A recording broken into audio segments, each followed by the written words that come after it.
ಭಾರತ ಮತ್ತು ರಷ್ಯಾ 2030ರ ವೇಳೆಗೆ ದ್ವಿಪಕ್ಷೀಯಕ್ಕಾಗಿ $100 ಶತಕೋಟಿ ಗುರಿ ಹೊಂದಲಾಗಿದ್ದು, ಈಗ ಹೋಗುತ್ತಿರುವ ವೇಗ ನೋಡಿದರೆ ಈ ಅವಧಿಗೂ ಮುನ್ನವೇ ಗುರಿ ಸಾಧಿಸುವ ಸಾಧ್ಯತೆ ಇದೆ ಎಂದು ಪ್ರಧಾನಿ ನರೇಂದ್ರ ಮೋದಿ ದೆಹಲಿಯಲ್ಲಿಂದು ಹೇಳಿದ್ದಾರೆ.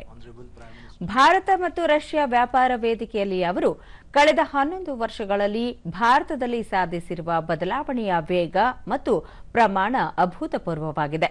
ಸುಧಾರಣೆ, ಕಾರ್ಯಕ್ಷಮತೆ ಮತ್ತು ರೂಪಾಂತರದ ತತ್ವವನ್ನು ಅನುಸರಿಸಿ ಭಾರತ ವಿಶ್ವದ 3ನೇ ಅತಿದೊಡ್ಡ ಆರ್ಥಿಕ ದೇಶವಾಗುವತ್ತ ದಾಪುಗಾಲು ಇಟ್ಟಿದೆ ಎಂದರು.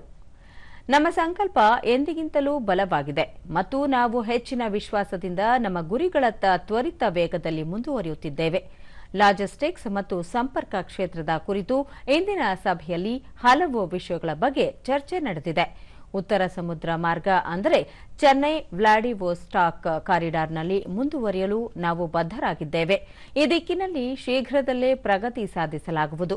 ಇದು ಸಾರಿಗೆ ಸಮಯವನ್ನು ಕಡಿಮೆ ಮಾಡುತ್ತದೆ, ವೆಚ್ಚವನ್ನು ಕಡಿಮೆ ಮಾಡುತ್ತದೆ ಮತ್ತು ವ್ಯವಹಾರಗಳಿಗೆ ಹೊಸ ಮಾರುಕಟ್ಟೆಗಳನ್ನು ತೆರೆಯುತ್ತದೆ ಎಂದು ತಿಳಿಸಿದರು. आप सभी के सुझावों और प्रयासों के लिए मैं आपका हार्दिक अभिनंदन करता हूं. मेरी ओर से हमारे सहयोग को आगे बढ़ाने के लिए कुछ विचार आपके सामने मैं रखता हूं.